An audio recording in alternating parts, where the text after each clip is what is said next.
دیرو رفتم دکتر میگم ویزیت شده 200,000 تومان. گفتم تخفیف میدی تا بگم کجام درد میکنه. نمیدی خودت بگرد پیداش بکن.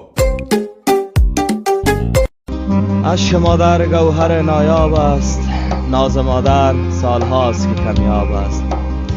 بس که من دردها ز دنیا دیدم، بس که من دردها ز دنیا دیدم، چشمهانم عمریست که بیخواب است. هیچ کسی مرهم درد من نشد، دل من هر لحظه بیتاب است.